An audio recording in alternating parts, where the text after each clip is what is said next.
बिस्मिल्लाहिर्रहमानिर्रहीम। जी third semester physics के जो बच्चे हैं उनके लिए ये लेक्चर है। Course code PHY 201। पहला टॉपिक थर्मल रेडिएशंस है। अच्छा, ये बच्चों को मैं बताता चलूँ कि आप लोगों ने ये तैयारी करनी है।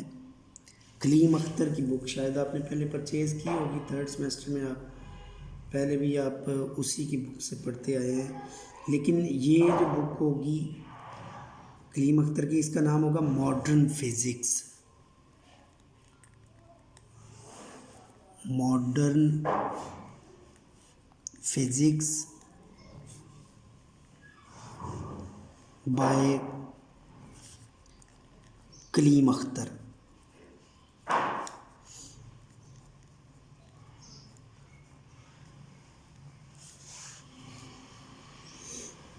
ये अगर मैं आपको बुक का टाइटल दिखा सकूं तो ये बुक है। ये आपने परचेज़ कर लेनी है। मजीद बुक डिपो ने पब्लिश की है modern physics for BSc and BS program, और राइटर नेम है प्रोफेसर कलीम अख्तर।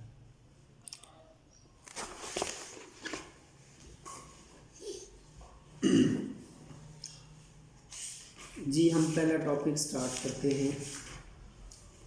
पहला टॉपिक है थर्मल रेडिएशंस। इस चैप्टर का जो बुक का जो पहला चैप्टर है वहाँ से स्टार्ट करेंगे। थर्मल रेडिएशंस ऐसी रेडिएशंस जो टेम्परेचर की वजह से निकले किसी बॉडी से, उन रेडिएशंस को थर्मल रेडिएशंस कहते हैं। जी ये डेफिनेशन बन जाएगी, radiations emitted from material due to its temperature are called thermal radiations. या दूसरा इनका नाम होता है ब्लैक बॉडी रेडिएशंस। BBR का मतलब है ब्लैक बॉडी रेडिएशंस। इस टॉपिक में जिस टर्म को आपको समझना है वो एक टर्म है आइडियल रेडिएटर। क्या होता है रेडिएटर? मीन रेडिएट करने वाला, जिसने रेडिएशंस को एमिट करना होता है उसको रेडिएटर कहते हैं। आइडियल रेडिएटर का मतलब ये होगा ऐसा रेडिएटर जिसमें से निकलने वाली रेडिएशंस सिर्फ टेम्परेचर पर डिपेंड करें, उस मटेरियल की नेचर पर डिपेंड ना करें, ना ही उस मटेरियल की शेप पर डिपेंड करें। ऐसे रेडिएटर को आइडियल रेडिएटर कहते हैं। ये मैंने लिख दिया, material whose radiations depend upon temperature only and independent of nature and shape of the material. ऐसे ऑब्जेक्ट को हम आइडियल रेडिएटर बोलेंगे। इसके बाद एक टर्म है कैविटी रेडिएटर। कैविटी रेडिएटर का मतलब है कि किसी मटेरियल में कैविटी बनाएं, खाली जगह बनाएं, और उसके अंदर कोई मटेरियल रखें, तो उस मटेरियल से जो रेडिएशंस निकलेगी जो कैविटी में पड़ा हुआ है वो कैविटी रेडिएटर कहलाएगा। Radiations emitted from material placed in cavity of black body. Black body या कोई भी ऑब्जेक्ट हो उसकी कैविटी के अंदर जो रेडिएशंस मटेरियल रखा जाए उससे निकलने वाली रेडिएशंस को कैविटी रेडिएशंस बोला जाता है। बेसिकली ये ब्लैक बॉडी रेडिएशंस भी हैं। मैंने ये जो लफ्ज़ लिखा है ना ब्लैक बॉडी, ब्लैक बॉडी एक ऐसा ऑब्जेक्ट है जो हर तरह की रेडिएशंस एमिट कर सकता हो, उसको ब्लैक बॉडी कहते हैं। मैं इसको ड्रा कर देता हूँ। बेसिकली कैविटी बनाने का तरीका और ब्लैक बॉडी बनाने का तरीका ये होता है कि आप एक मटेरियल ले लें। ये फ़र्ज़ करो एक क्यूबिकल मटेरियल है और इसके अंदर मैं यहाँ पर एक कैविटी क्रिएट कर देता हूँ। ये ऐसे, बल्कि इस साइड पर इसकी कैविटी रखते हैं। ये देखें, ये यहाँ से ओपनिंग है, मटेरियल के अंदर सारा मटेरियल फील्ड है, लेकिन ये अंदर मैंने कैविटी बना दी है। इस कैविटी के अंदर वाली सरफेस को ब्लैक कर देते हैं। ये जो मैंने डॉटेड लाइनें लगाई हैं, कोई ब्लैक पाउडर यहाँ पर लगा देंगे तो अब ये ब्लैक बॉडी बन चुका है। किसी भी ऑब्जेक्ट के अंदर कैविटी बनाकर उसके अंदर ब्लैक पाउडर लगा लें कैविटी की इनर लाइनिंग पर, तो ये ब्लैक बॉडी बन जाएगा ऑब्जेक्ट।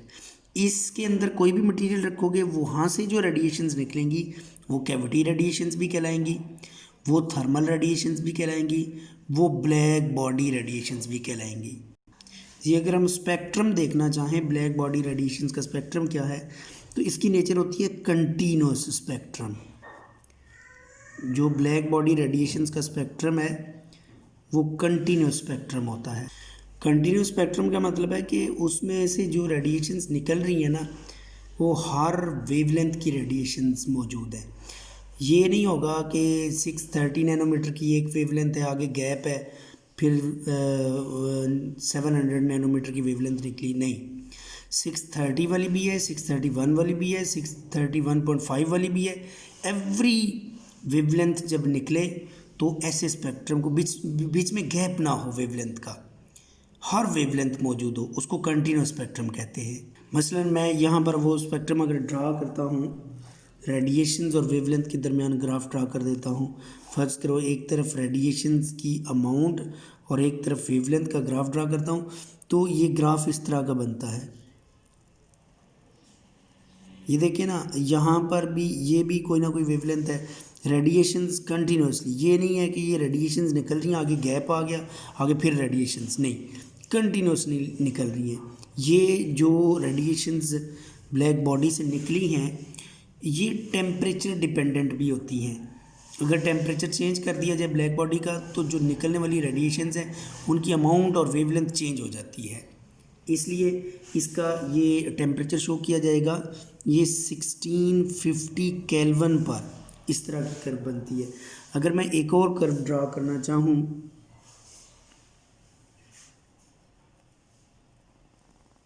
ये 1250 केल्विन पर कर्व है। इसी तरह एक और कर्व ड्रा कर सकते हैं आप,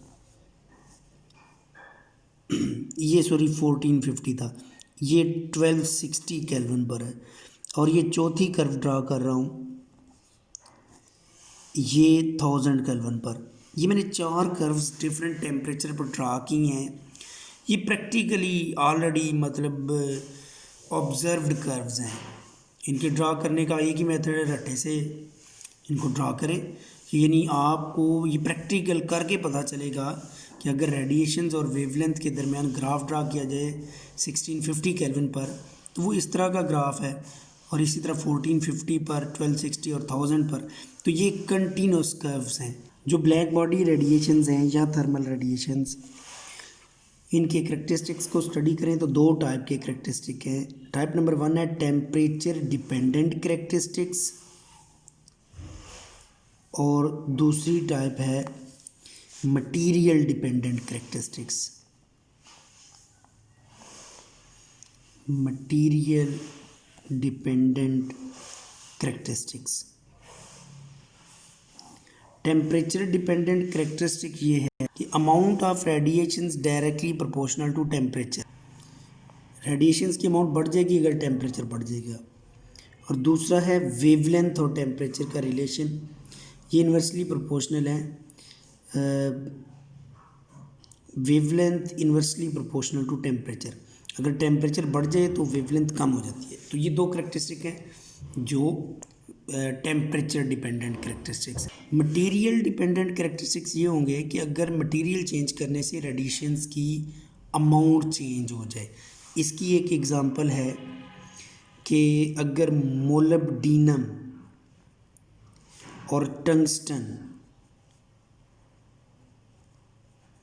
दोनों से निकलने वाली रेडिएशंस को देखा जाए सेम टेम्परेचर पर, मसलन ये बुक में जो एग्जांपल दी हुई है 2000 केल्विन पर, मोलिब्डेनम और टंगस्टन से निकलने वाली रेडिएशंस को देखते हैं तो इनकी अमाउंट डिफरेंट है। जो मोलिब्डेनम से निकलेंगी वो 19.2 हैं रेडिएशंस को हम वाट पर सेंटीमीटर स्क्वायर में मेजर करेंगे, और दूसरा 23.5 है, 23.5 वाट पर सेंटीमीटर स्क्वायर। ये जो यूनिट लिखा है ना, बेसिकली ये आपको बता रहा है वाट पावर का यूनिट है, सेंटीमीटर स्क्वायर एरिया का यूनिट है। पावर पर यूनिट एरिया ये बेसिकली इंटेंसिटी बनती है। इंटेंसिटी को कहते हैं पावर पर यूनिट एरिया। तो ये रेडिएशंस की अमाउंट जो होगी वो इंटेंसिटी की फॉर्म में मेजर की जाएगी। चलिए, तो जनरल मैंने करेक्टरिस्टिक्स बताए। अब करेक्टरिस्टिक्स को लॉ की फॉर्म में भी जाहिर किया गया है। एक करेक्टरिस्टिक है Stefan Boltzmann law. Stefan Boltzmann law, और स्टेफन बोल्ट्जमैन लॉ ये है, intensity of radiations directly proportional to 4th power of Kelvin temperature.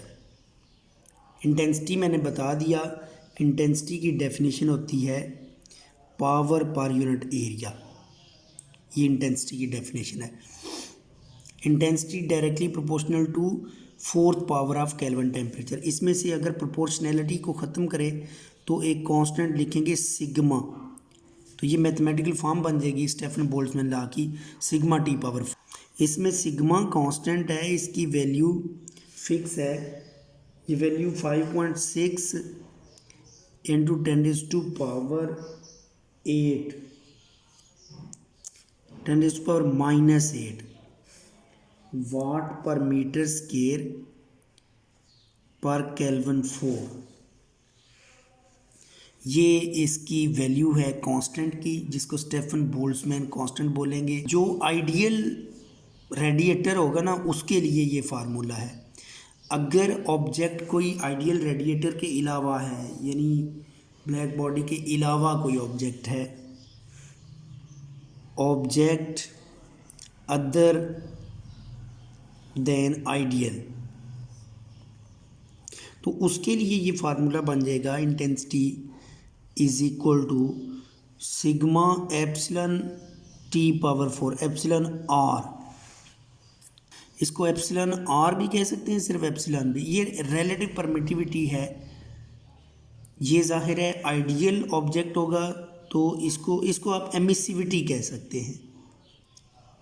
Emissivity ये 1 होगी फॉर आइडियल ऑब्जेक्ट, और अगर आइडियल ऑब्जेक्ट नहीं है, आइडियल रेडिएटर नहीं है, तो ये लेस देन 1 होगी। Emissivity less than 1 for non ideal. तो जब ऑब्जेक्ट आइडियल ना हो तो ये लेस देन 1, तो रेडिएशन की इंटेंसिटी कम हो जाएगी अगर ये फैक्टर लेस देन 1 हो गया। तो ये करेक्टरिस्टिक है। दूसरा करेक्टरिस्टिक है रेडिएंट इंटेंसिटी।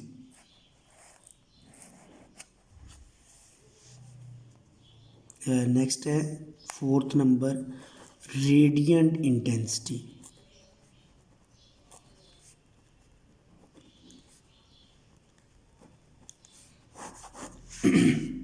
या इसका दूसरा नाम है स्पेक्ट्रल रेडियंसी।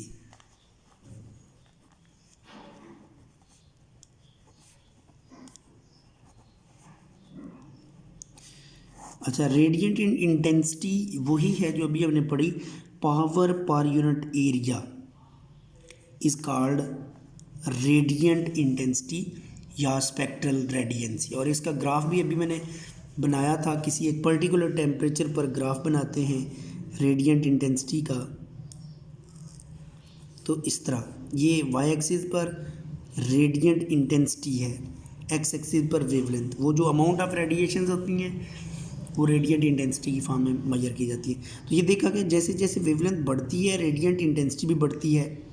एक वैल्यू पर जाकर मैक्सिमम रेडिएंट इंटेंसिटी हो जाएगी। ऐसी वेवलेंथ जहाँ पर रेडिएंट इंटेंसिटी मैक्सिमम हो जाए, ऐसी वेवलेंथ को लैम्डा मैक्सिमम बोलेंगे। अच्छा, ये कर्व हमने ड्रा की थी 1650 केल्विन पर। अच्छा, मैंने ये भी कहा था कि अगर टेम्परेचर चेंज हो जाए तो ये कर्व इस तरह बन जाती है। ये सेकंड कर्व अगर 1250 केल्विन वाली मैं ड्रा करता हूँ तो इसकी जो लैम्डा मैक्सिमम है वो बढ़ गई है, इस तरफ वेवलेंथ ने बढ़ना है। पहली कर्व की लैम्डा मैक्सिमम कम है, दूसरी कर्व की लैम्डा मैक्सिमम ज़्यादा है। लेकिन देखो दूसरी कर्व का टेम्परेचर कम है, इसका मतलब है कि ये जो लैम्डा मैक्सिमम है ये टेम्परेचर कम करने से बढ़ता है। तो मैं ये रिलेशन लिख सकता हूँ, lambda maximum inversely proportional to temperature. Constant अगर लिखा जाए तो lambda maximum equal to constant B over temperature. Temperature को दूसरी तरफ ले आए तो lambda maximum multiplied by temperature is equal to constant B. ये कांस्टेंट होगा। इस कांस्टेंट को वेन्स कांस्टेंट कहते हैं। ये वेन्स कांस्टेंट है। अच्छा, ये वेन्स कांस्टेंट की जो वैल्यू है, ये जो वेन्स कांस्टेंट है इसकी वैल्यू 2898 इंटू 10⁻, नहीं बस माइक्रोमीटर केल्विन, ये वेन्स कांस्टेंट की वैल्यू है। माइक्रोमीटर केल्विन में इसको मेजर करते हैं। अच्छा, ये स्पेक्ट्रल रेडियंसी की डेफिनेशन बता के मैंने आगे वेन्स लॉ एक्सप्लेन कर दिया है। बेसिकली दोनों को मिक्स कर दिया है। इसकी हेडिंग ये मैंने वेन्स लॉ ड्राइव कर लिया है। तो मैं ये स्पेक्ट्रल रेडियंसी को आगे सेपरेट एक्सप्लेन कर देता हूँ। इसकी हेडिंग हम बना लेते हैं वेन्स लॉ। ये मैंने वेन्स लॉ को एक्सप्लेन कर दिया है। स्पेक्ट्रल रेडियंसी की सिर्फ डेफिनेशन है और एक फार्मूला है। अच्छा, इसको डिफाइन करने के लिए वही पहले तो हम रेडियंट इंटेंसिटी को डिफाइन करेंगे। रेडियंट, ये फार्मूला है रेडियंट इंटेंसिटी का कि पावर पर unit area is called radiant intensity. इसको हम आई से शो करते हैं, I will be equal to P over A. और अगर intensity per unit wavelength note की जाए तो इसको स्पेक्ट्रल रेडियंसी कहेंगे। ये उसका फार्मूला बन जाएगा, spectral radiancy is equal to radiant intensity per unit wavelength is called spectral radiancy. इसको हम इस तरह भी लिख सकते हैं D I over D lambda, और इसका सिंबल आर होता है। R is equal to D I over D lambda. ये जो स्पेक्ट्रल रेडियंसी है it is a function of lambda.